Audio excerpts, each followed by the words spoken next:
ஒவ்வொரு மாதமும் 3 மில்லியனுக்கும் அதிகமான பார்வையாளர்களை சென்று சேரும் எங்களது 3 சேனலிலும் உங்கள் நிறுவனத்தை விளம்பரப்படுத்த வேண்டுமா? கீழே உள்ள எண்ணை தொடர்பு கொள்ளுங்கள்.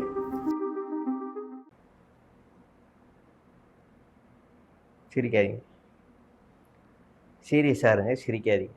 எலெக்ஷன் டேட் அறிவிச்சிட்டாங்க, இனிமேல் சீரியஸாக இருக்கணும். சிரிப்பெல்லாம் ஓரம் கட்டிடணும். சிரிக்கிறீங்க, முறைங்க.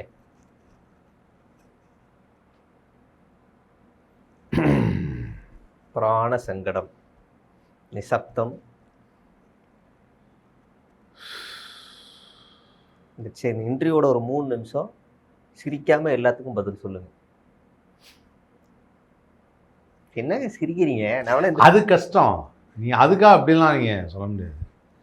சிரிக்காம எல்லா அரசியல் கட்சியுமே சீரியஸாக வேலை செய்கிறாங்க. எலெக்ஷன் டேட் அறிவிச்சிட்டாங்க, அப்போ நாமளும் சீரியஸாக இருக்கணும். ஓகே, சீரியஸாக இருங்க. ஏங்க சும்மா இருக்குங்கன்னு சொன்னா கூட சீரியஸா இருக்கலாம். சீரியஸா இருங்க, சீரியஸா சரி சும்மா இருங்க, சிரிக்காம. சும்மா இருக்கேன், சும்மா இருங்க, சிரிக்காம சும்மா இருங்க, அவ்வளவுதான். எங்க விஜயனை பத்தி என்ன நினைக்கிறீங்க? சரி, ஹலோ, நீங்க தான் இப்ப சிரிக்க வேணாம். நீங்க ஆமா சிரிக்கிற மாதிரி கேள்வி கேட்குறீங்க. நான் என்ன வேணாலும் கேட்பேன். நீங்க ஒரு சமூக பொறுப்புள்ள ஒரு ஆளா சிரிக்காம இருங்க. சரி, ஓகே, சிரிக்காம இருக்கேன். விஜயனை பத்தி என்ன நினைக்கிறீங்க? நினைக்கிறதுக்கு ஒன்றும் இல்லை. நினைக்கிறதுக்கு ஒன்றும் இல்லை. புசியானந்த் என்ன உங்களுக்கு இலக்காரமா? புசியானந்த் பலகாரமாவா? இலக்காரமா? இலக்காரம்னா யாருக்கு? உங்களுக்கு. எங்களுக்கு என்ன இலக்காரம்? அப்ப ஆதவர்ஸ்னா எகத்தாளமா? ஆதவர்ஸ்னா எகத்தாளம். எகத்தாளம், பயங்கர எகத்தாளம். அப்ப தாவேக்காவை பார்த்தா உங்களுக்கு ஒரு பொருட்டாவே இல்லை. டுபாக்கூர் கட்சி அது, அப்படிதான் நினைக்கிறீங்க? அது அவங்களா ஆரம்பிச்சு அவங்களே ஹோட்டல் நடத்துற மாதிரி. அது நாங்க தான் டுபாக்கூர் ஹோட்டல்னு சிரிக்காம நாங்கள் தான் டுபாக்கூர் ஹோட்டல்னு போட்டிருக்கோம்ல, ஏன் கடைக்கு வந்தேன்னு கேட்பாங்கல்ல, அந்த மாதிரி அது. அப்போ அந்த ஹோட்டலுக்கு போயிருக்கீங்க, எவ்வளோ கொடுத்தாங்க? சேச்சா, நான் போல, என்னுடைய அண்ணன் அவர் அனுப்பிச்சு விட்டேன். சிரிச்சிட்டீங்க. பின்ன சிரிச்சா போச்சா? யார்? உங்க ராஜ்மோகன் தான் உங்க அண்ணன்? ஆமாம், அண்ணன் ராஜ்மோகன் அனுப்பிச்சு விட்டோம். தம்பி போயிடுச்சு அண்ணா, போயிட்டு வா அப்படின்னு. இப்போ நீங்கள் எந்த கேள்வி வேணாலும் கேளுங்க, நான் சிரிக்காம பதில் சொல்லுவேன். நான் கேள்விவா? ஒரே ஸ்ட்ரேஞ்சாக இருக்குது. ஏன்னா ஸ்ட்ரேஞ்ச் டாக்ஸ்க்காவையா? சரி, விஜய் பேக்கில் கத்திரிக்கோள் வச்சுருந்ததா சொன்னாங்கல்ல, அவர் கத்திரிக்கோள் மட்டும்தான் வச்சுருந்தாரா? கத்திரிக்கோள், முருகு பாக்கெட். சரி, ஒரு அவுட்டு, நீங்கள் 4 அவுட்டு. ஹலோ, என்ன கேம் விளையாடுறீங்க? இப்போ வேற கேள்வி கேளுங்க, நான் சிரிக்க மாட்டேன். சரி, இது மது பாட்டில் புசியானந்த் பையில இல்லையா? ஆதவர்ஜுனா பையில. நான் ஆதவர்ஜுனா பையில இருந்ததுன்னு சொல்லிட்டாங்களே, புசியானந்த் பையில இல்லையான்னு கேட்டேன். சரி, கேட்க புசியானந்துக்கு அந்த பழக்கம் இல்லை, ஏன்னா பாண்டிச்சேரி இருக்காரு. புசியானந்த் நெப்போலியன், டே நைட் அந்த மாதிரி லோக்கல் பிராண்டு, காஸ்ட்லி பிராண்ட். ஆதவர்ஜுனா காஸ்ட்லி, இன்டர்நேஷனல் பிராண்ட். எஸ். கத்திரிக்கோள் எதுக்குன்னு கேட்காதீங்க. கத்திரிக்கோள் எதுக்கு? மூக்கு முடி வெட்ட ஃப்ளைட்டில். சிச்சி, சிப்ஸ் பாக்கெட்டாக இருக்கும். சைடிஷ் வெட்ட, அதுக்காக கத்திரிக்கோள். ஹலோ, சரக்கே இன்னொன்று முறுக்கே இன்னும் நல்ல பிரேம்ஜி, அந்த மாதிரி அதுக்கு தான் கத்திரிக்கோள். ஆனால் அவர் எனக்கு ஒரே ஒரு கேள்வி தான், அவர் கத்திரிக்கோள் மட்டும்தான் வச்சுருந்தாரா? தெரில, ஏதாவது ஒரு சிபிஐயில் ஏதாவது அலுவலகத்தை திறக்கிறதுக்கு ஒரு கூப்பிட்டுருப்பாங்க, அதுக்காக கத்திரிக்கோள் எடுத்துகிட்டு போயிருப்பார். நம்ம கத்திரிக்கோள் எதுக்கு விசாரணைக்கு? ஒருவேளை கேள்வி ஏதாவது புரியாத மாதிரி கஷ்டமாயிடுச்சுன்னா சங்கில் எடுத்து வச்சுட்டு என்னை விட்டுருங்கன்னு அவரே. ஏங்க சிரிக்கிறீங்க?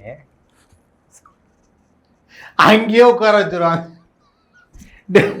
பனையூர் வீட்டை டெல்லிக்கு மாத்தணும். நான் சிரிக்கல, சிரிச்சார், நான் சிரிச்சேன். நான் சிரிக்க தான் செய்வேன், ஊரே சிரிக்குது. பனையூரில் விசாரணைக்கு போனவருக்கு எதுக்கு கத்திரிக்கோள்னு?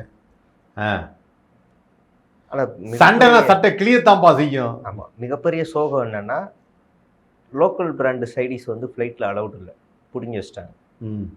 சைடிஷ் இல்லாமல் ராவா குடிச்சு வயிற்றுச்சலோடு இறங்கியிருக்காங்க டெல்லியில். ஐயோ, டெல்லியில் சரக்கு கிடைக்கும், சென்னையில் கிடைக்கும், ஃப்ளைட்டில் எதுக்கு சரக்கு? இப்போ ஃப்ளைட்லேயும் அடிப்பார், தரையிலையும் அடிப்பார், மேலேயும் அடிப்பார். அதுதான் அடிப்பார். அவ்வளோதான் அடிப்பார். சரி, ஏன்னா இருக்கட்டும். ஆனால் எனக்கு ஒரு சில கேள்வியெல்லாம் இருந்தது. எப்பவுமே தனி விமானத்தில் தான் போகிறாரு. தனி விமானத்தில் போகிறவருக்கு இத்தனை நாளாக இந்த மாதிரி கொண்டு போயிருக்க மாட்டாங்க. இல்லை அவருக்கு தான் ஏவியேஷன் ரூல் தெரியாதா? எப்படி இந்த தடவை மட்டும் கத்திரிக்கோள் இருந்தது மது பாட்டில் இருந்ததுன்னு பிடிச்சாங்க? It's a irrelevant questions to this interview. Hello, எனக்கு இது பதில் சொல்லுங்கள். இங்கே விஜயண்ணா மேலே தப்பாக நீங்கள் பது போட போகிறீங்களா, பழி போடுறீங்களா? ஆதவர்ஜுனா மேலே தப்பாக பழி போடுறீங்களா? அவங்களுக்கு அவர் என்ன இது முன்னாடி ஃப்ளைட்லேயே ஏறினது இல்லையா? அவர் என்ன ஊர் நாட்டானா என்ன? ஃப்ளைட்டில் ஏறும்போது எதை கொண்டு போகணும்னு அவர் தெரியாதா? அவர் உண்மையிலே எளிமையானவர். எந்த அளவுக்கு எளிமையானவர்னா மூங்கில் முள்ளங்கி ரசம் குடிக்கிற அளவுக்கு எளிமையானவர். முள்ளங்கி ரசத்தை பற்றி நான் கேட்கல. நான் சொன்னது இந்த இது மேட்ரு அவருக்கு தெரியாதான்னு நான் கேட்குறேன். தெரியும். அப்புறம் ஏன் எடுத்துகிட்டு போனார்? அதுக்கு தான் எங்க ஆதவர்ஜுனா அண்ணா இது வரைக்கும் ஃப்ளைட்லேயே போனது இல்லையா? போயிருக்காருங்க. அப்புறம் எப்படி ஒரு மது பாட்டில் எடுத்துட்டு போவார்? கேள்வியா கேட்டே இருக்கீங்க. Sorry, stage action. நீங்கள் கேள்வி கேட்கணும், நான் பதில் சொல்லுவேன். நீங்கள் கேள்வி. அது வந்து பார்த்தீங்கன்னா அவரு ஏன் கையை பின்னாடி எடுத்தீங்க? அதுக்கு பின்னாடி சஸ்பென்ஸ் இருக்கு. அப்படியா? சரி, ஓகே. Okay okay. அது வந்து பார்த்தீங்கன்னா அவர் வராரு இவர் வராருன்னு இவர் சொல்ல மாட்டார். யார்? விஜய் சொல்ல மாட்டார். அவர் வராரு இவர் வராருன்னு அவர் சொல்லுவார், இவர் சொல்ல மாட்டார். இவர் அந்த ஹீரோயின் கூட தான் இருக்காரா இல்லையான்னு இவர் சொல்ல மாட்டாரு, அவரு சொல்லுவார். இவர் அந்த சரக்கு பாட்டில இவர் எடுத்துட்டு போனாரா இல்லையான்னு இவர் சொல்ல மாட்டாரு, அவரு சொல்லுவாரு. அவர் கத்திரிக்கோள் வச்சிருந்தாராங்கிறத இவர் சொல்லுவாரு.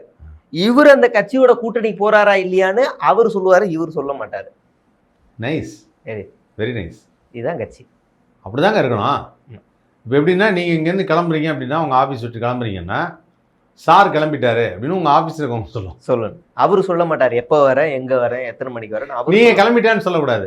அவரு சொல்லுவார், சார் எங்கே சார் இருக்கீங்க, ஒரு நிமிஷம் எங்கள் ஆஃபீஸில் கொடுக்குறேன் அப்படின்னு போன கொடுத்தோன்னா, சார் கிளம்பிட்டாருங்க, ஓ கேட்டீங்கல்ல அப்படின்னு அந்த மாதிரி பேசுவார். இப்போ அப்பாவி பாவம் யாரு அப்படின்னா ஆதவர்ஜுனாவா? இல்லை. புஷி ஆனந்தா? இல்லை. தாஜ்மஹால்? இல்லை. வேற யார்? விஜய்? இல்லை. அப்பாவி யாரு? வாவ், அனில். இவங்க தான் அப்பாவி பாவம். நம்பி நம்பி அணில்கள் என்னைக்குமே அப்பாவி தாங்க. ஆமா. அதுக்கு குறுக்க வரும்போது தான் மேல வண்டி ஏற போகுது இடிக்க போகுதுன்னு கூட தெரியாது. அணில்கள்னா உண்மையிலே பாவம். அது ரொம்ப அழகான ஒரு பிராணி வேற. அது எப்பவுமே கரண்ட் கம்பத்துல தான் இருக்கும், அதை போய் குறை சொல்றாங்க எல்லாரும். ஆமா, அது கரண்ட் எப்பவுமே மரத்து மேலதான் இருக்கும், அதை போய் குறை சொல்றாங்க எல்லாரும். அது தப்பு இல்லை, அது மேல தப்பு கிடையாது. தப்பு இல்லை. பார்த்தீங்கன்னா 3 கோடு இருக்குல்ல, எவனோ கிளப்பி விட்டான், இது ராமர் போட்ட கோடுன்ட்டான். அது இயற்கையா வந்தது. அது எனக்கு தெரிஞ்ச அமெரிக்காவில் ஒரு அணில் பார்த்தேன், அதுல எந்த கோடுமே இல்லை இல்லையா? ஏன்னா அங்கே ராமர் போல. அதனால எங்க ஊர் தேனியில வந்து அணிலோட சைஸ் எவ்வளவு தெரியுமா? இவ்வளவு பெருசுக்கு இருக்கும். காட்டு அணில் அவ்வளவு பெருசுக்கு இருக்கும்.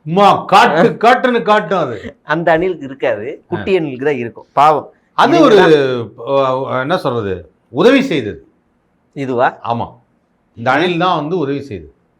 அதுக்காக தான் அந்த கோடு அப்படின்னு கோடு. ஃப்ளாஸ்க்ல வாங்கி வச்சிரு. அணிலியா?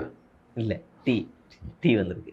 அப்போ இதை கட் பண்ண முடியாது, போட்டு டீ குடிச்சிட்டு இன்டர்வியூ உட்காரலாம்னு நினைச்சேன், தலை வலிச்சது. அணில்களை பார்த்தோன்னா உங்களுக்கு தலைவலி போயிருக்குமே? இல்லை, அதிகமாகுது. இருக்கா? சரி, ஓகே.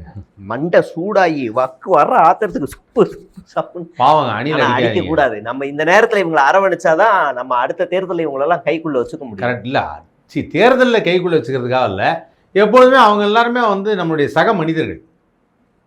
உன்னையும் ஒரு மனுஷனா ஒரு ஆள் நினைச்சிருக்காங்க, உன்னையும் ஒரு மனுஷன் நினைச்சிருக்காங்க. ஒரு அங்கிள் டாக்டர், இந்த குட்டிகளுக்கு ஏதாவது அட்வைஸ் பண்ண நினைக்கிறீங்களா? அது ஒன்றுமே கிடையாது. அணில்கள் எப்பவுமே வந்து என்ன சொல்கிறது, அவங்கவுங்க வேலையை அவங்கவுங்க செய்கிற மாதிரி. நீங்கள்லாம் சுதந்திரமாக தெரிய வேண்டிய இளைஞர்கள். ஸோ நீங்கள்லாம் சுதந்திரமாக தெரிஞ்சு உல்லாசமாக இருந்து நல்லா பாட்டு பாடி டான்ஸ் ஆடி நல்லா படித்து வேலைக்கு போய் அப்படி நல்ல வாழ்க்கையை வந்து சிறப்பாக வச்சுக்கோங்க. அட்வைஸ் பண்ணுங்க இந்த அணிலுக்கு ஏதாவது. அணிலுக்கு அவ்வளோ தான் அட்வைஸ். யார் சொல்கிறதையும் கேட்காதீங்க, நீங்கள் உங்களுக்குள்ளேயே ஒரு டெசிஷன் எடுங்க. இருக்கிறது ரொம்ப கஷ்டமான காரியம். இல்லை, இருக்கிறதுலே ரொம்ப கஷ்டமான. நீங்கள் வேற, நீங்கள் என்னதான் மீட்டிங் போட்டு அவர் பேசினாலும் அவனுங்க யோசிக்கிறது தான் செய்வாங்க. ஆமாம், அவனுங்க வேற ஏதாவது மாற்றி வச்சான்னு காலி. இப்போ நாளைக்கு விஜய் என்னன்னே தெரியாமல் வந்து, நண்பு எனக்கு பயம் வந்துருச்சு, இந்த தேர்தலில் நான் நிற்கலை அப்படின்னு ஒரு வார்த்தை சொல்லிட்டாருன்னு வைங்களேன், அவர் நிற்கலைன்னா சொல்ல மாட்டாரு. இப்படி ஆயிடுவாங்க. யார் இப்படி ஆயிடுவாங்க? நீங்கலாம் இப்படி போவாங்க, அண்டர்லேயே போயிட்டு இப்படி போவாங்க, சச்சுக்கு இப்படி போவாங்க. அவ்வளோதான், ஆட ஆரம்பிச்சிருவாங்க. நீங்கள் இல்லை அதெல்லாம் ஒன்றும் ஆகப்படாது. வெயிட் பண்ணுவோம், சீரியஸாக வெயிட் பண்ணுவோம். அணில்கள்லாம் அப்படின்னு நீங்கள் சாதாரணமாக நினைக்காதீங்க, காத்திருக்கும் அந்த அணில்கள். இப்போ ஒரு மேட்ரு கேள்விப்பட்டேன். என்னது? நம்ம அண்ணன் வச்சிருக்க அந்த BMW பென்ஸாங்க, அது என்ன கார்? அது ரோல்ஸ் ராய்ஸ். ரோல்ஸ் ராய்ஸ் இல்ல, பச்சை கலர் போர்டு போட்டு ஒண்ணு வருது. கூப்பரா, மினி கூப்பரா? ஆஹா, அது இல்ல. ஓ இதுவா? டாடா இல்ல, மஹிந்திரா. பென்ஸா, பிஎம்டபிள்யூவா? பிஎம்டபிள்யூல அதுல எலக்ட்ரிக் வண்டி. அது வண்டியில வந்து அந்த ஹீரோயின் ஃபாரின் போனதா ஒரு நியூஸ் வந்துச்சு. அந்த வண்டியில எப்படிங்க ஃபாரின் போக முடியா? இல்ல, ஏர்போர்ட் வரைக்கும் போய். ஏர்போர்ட் வரைக்கும் போய். அதனால அந்த வண்டி இந்த வண்டி ஒண்ணுன்னு சொல்லி வந்துச்சு. ஆனா அந்த வண்டி இந்த வண்டி ஒண்ணு இல்லையா? எந்த வண்டி? இந்த வண்டியா? அந்த ஹீரோயின் வச்சிருக்க வண்டியும் நம்ம விஜய் என்ன வச்சிருக்க வண்டி ஒரே வண்டி இல்லையா? வண்டியை யார் வச்சிருக்காங்கிறதா முக்கியம். தம்பு. வண்டியே யார் வச்சிருக்காங்கிறதா முக்கியம். அவ்வளவுதான். ஆனா அந்த எல்லா கேள்விக்கும் பதில் வந்துருச்சுல்ல? ஆமா. ஆனா அந்த வண்டி ஒரே வண்டி தாங்க வச்சிருக்காரு. இல்ல, வேற வண்டி. ஹீரோயின் வச்சிருக்க கார் மட்டும் தப்பா சொல்லாதீங்க. விஜய் ஒரு வண்டி தான் வச்சிருக்காரு. அவரு வச்சிருக்காரு.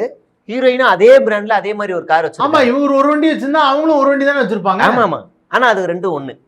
ஆமா, ரெண்டு பேரும் ஒண்ணு தானே. நபர்கள் ஒண்ணு, ஆனா வண்டி வேற. வண்டி ஒண்ணுதான், ஆனா நபர்கள் வேற.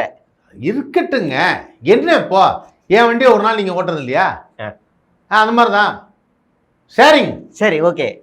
ஆனா அதே மாதிரி வண்டி ரெண்டு வண்டியா இருக்கு. என்ன ரெண்டு வண்டி? அவங்கள்ட்டையும் ஒரே மாதிரி பிஎம்டபிள்யூ, இவங்கள்ட்டையும் ஒரே மாதிரி பிஎம்டபிள்யூ. எனக்கு தெரிஞ்சு இந்நேரமே வீடியோ ஸ்கிப் பண்ணிட்டு போயிருப்பாங்க. இருந்தாலும் நான் பேசுவேன். இனி ஒருத்தையும் வந்து தாலியா எல்லாம் ஆரம்பத்துல வேற மாதிரி பண்ணுவோமா? அதை ரொம்ப ஸ்லோ ஆயிடுச்சோ? இல்ல போலாம். இல்ல போலாம். இங்க பாருங்க, ரெண்டு பேரும் வெவ்வேறு வண்டி தான் வச்சிருக்காங்க. வெவ்வேறு நம்பர்ல ஒரே நம்பர். இல்ல வெவ்வேறு நம்பர்ல வெவ்வேறு வண்டி தான். வெவ்வேறு வண்டி, ஆனா ஒரே மாடல் வண்டி. ஒரே மாடல், ஒரே கலர். இருக்கட்டும். என்ன இப்போ வச்சிருந்தவங்க எல்லாம் ஒரே சொந்தக்காரங்களா ஆயிட முடியுமா? ஆமா. ஆனா ரெஜிஸ்ட்ரேஷன் அதெல்லாம் பார்த்தா சிங்க் ஆகுது. ஒரே ஏரியா, அதாவது திருவான்மியூர் ஆர்டிஓலே எல்லாம் ரெஜிஸ்டர் ஆயிருக்கு 15 நாள்ல கேப்ல. அதான் திருவான்மியூர் ஆர்டிஓ TN07ல ரெஜிஸ்டர் ஆன வண்டிகள்னு சொல்ல வரீங்க? ஓ, நோக்கெல்லாம் தெரியுமா? தெரியும். TN22னா அது ஆலந்தூர், TN10ன்னா அது வந்து நம்ம வலசரவாக்கம், TN09னா அது கோடம்பாக்கம், TN01 அப்படின்னா அது வந்து பாரிஸ், TN25னா அது திருவண்ணாமலை, TN19னா திருவொற்றியூர், TN57னா அது எண்ணூர். TN25 திருவண்ணாமலை தெரியலையே. 2025 காஞ்சிபுரம். 20 தான் காஞ்சிபுரம், 25 திருவண்ணாமலை. எப்படி?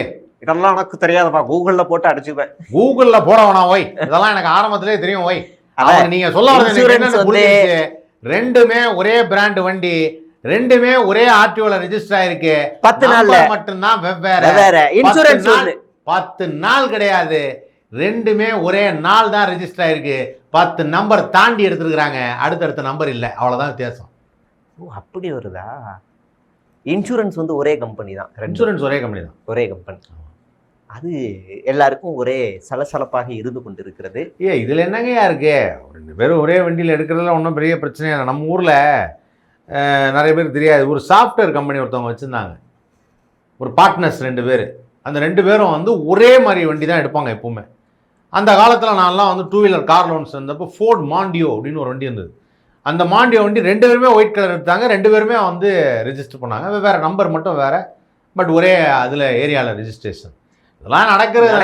2 பேரும் சட்டமன்றம், ஏன்னா அவங்க 2 பேரும் partners. Yes business partners, life partners இல்ல, பட் பிசினஸ் பார்ட்னர்ஸ். கார் ஒண்ணா வச்சிருக்கு சகஜம் தான். ஏன்னா சட்டமன்றம் கூடும்போது உதயநிதி அவருடைய வண்டியில வந்து எடப்பாடி பழனிசாமி டிரைவர் வண்டி எடுங்க, இன்னும் டிரைவர் மாறி இருக்கார், இது உதயநிதி வண்டி, சாரி நான் அப்படியே இறங்கி வெளியே வந்திருக்கேன். அதனால கார் மாறி ஏறலாம். ஓபிஎஸ் தான் ஏறினார் இல்ல, இபிஎஸ் ஏறினார். கார் மாறி ஏறலாம், ஆனா கூட்டணி தான் மாறி ஏறக்கூடாதுன்னு அவர் கவுண்டரும் கொடுத்துருந்தாரு. ஓகே. அதனால கார் ஒண்ணா இருக்கலாம், பிரச்சனை இல்லை, அது இருந்து போட்டோம். அப்புறம் வேற ஏதோ நான் பேசணும்னு நினைச்சேன், மறந்துட்டேன். நீங்க ஏதாவது கேளுங்க. இல்லை, நான் கேட்கறதுக்கு இல்லை, ஜென்ரலாக இப்போ கார் ஒன்றா இருக்குங்கிறீங்க.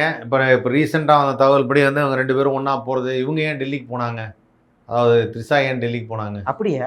அவங்க டெல்லிக்கு போனதான் தான் சொன்னாங்க. அப்போ ஃப்ளைட்டில் எங்கே ஏறி போனாங்க? என்னென்ன காசிப்ஸ்ல வருது நமக்கு தெரியல. அப்போ எங்கே போனாங்க அந்த ஃப்ளைட் ஏறி? தெரியலையே. அப்போ அவங்க டெல்லி இல்ல, அது அவங்க வந்து கல்யாணத்துக்கு போனாங்க. இன்ஸ்டால வந்து போட்டோஸ்லாம் வந்துச்சு. அப்படியா? விஜய் தேவரகொண்டாவோட கல்யாண போட்டோ எல்லாம் போட்டிருந்தாங்க. அவங்க அதுக்கெல்லாம் போகல. நான் சொல்றது இப்போ விஜய் தேவரகொண்டா கல்யாணம் போன 2 வருஷம் முன்னாடி முடிஞ்சிச்சு. அப்படியா? ஆனா போஸ்ட் எல்லாம் இப்பதான் வந்துச்சு. அதனால உங்களுக்கு இப்ப நடந்துங்களா? நம்ம பசங்க எதெல்லாம் தோண்டி போய் படிக்கிறாம ஒருத்தன் போடுறான் டக்கு டக்கு டக்குன்னு. இது மாதிரி அவங்க எங்க போனாங்க அந்த டைம்ல ஃப்ளைட் ஏதாவது டெல்லிக்கு போயிருக்கா அப்படிலாம் செக் இல்ல பண்றாங்க. இல்ல அதெல்லாம் என்ன செக் இந்த பண்ணாங்க. ஆர்வத்தை வேற எதுலயா காட்டல. கேள்வி கேட்டா அவங்களும் அதே மாதிரி நீங்க சொன்ன மாதிரி தான் எப்படி அவர் பிரஸுக்கு பதில் சொல்லியோ அதே மாதிரி அவங்களும் பதில் சொல்லாமே போயிட்டாங்க. அப்படியே எஸ்கேப் ஆயிட்டாங்க.